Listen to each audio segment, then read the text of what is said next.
Assalamualaikum. Hả? Sukmawati kai drop. Kapalo deji put kai kun. Hả? Oi pegahi kun ke Nabi Muhammad. Oh, baik rasa ke dia Sukmawati janji cik biak Belanda ke bahajinya. Pulai berah. Hah?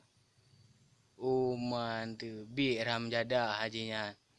Kemenan hai Syaralu yang di Jakarta. Netoi ke dia jian. Ne play minyak netoi ke dia udah di senang yang. Yang cik boy ji hai Syaralu. Pui pegah lah. Oh, mati pegah.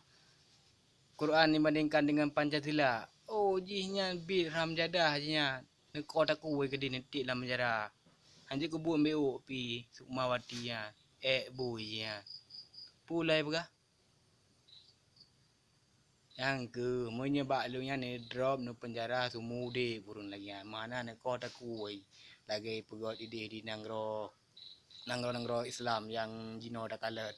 Kan lei kau tak kuai. Menyebab lu ni kau tak kuai ke dia netik dalam penjara. Atau no tanam ude.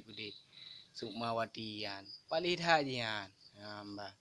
Rian Abu Janda yan. Punan Abu Pu yan. Kan ni cok nak kau dah kuai netik dalam penjara ke dia tiga paling yan. Ya. Mbak. Anak mo biji. Jadi ni pegah tiga bapa urang nan Jakarta long yu kota ku Sukmawati bah. Mbak jika prata yang melecehkan. Berat ju. Mbak menyebab lung cibek ni yu kurung. Penjara ju sumude ke yu. Sukmawati ya. Anjir ke buat je ya. Mbak. Kajet bah. Kajet. Kabar bah. Assalamualaikum. Oh, macam tua. Berat dah kat Sukmawati ya. Mbak. Pu kai pegat Sukmawati ni. Mbak. Habis hidup. Mbak. Yang menyebab lu nyerah ke? Tak drop juga di you penjara you. Kepu man lom dia. Anjing kebu abi.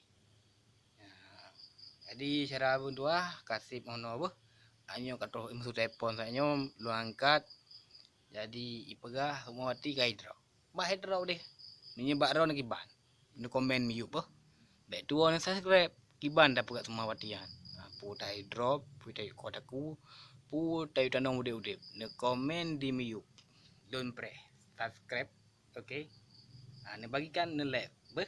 Okey. Assalamualaikum warahmatullahi wabarakatuh.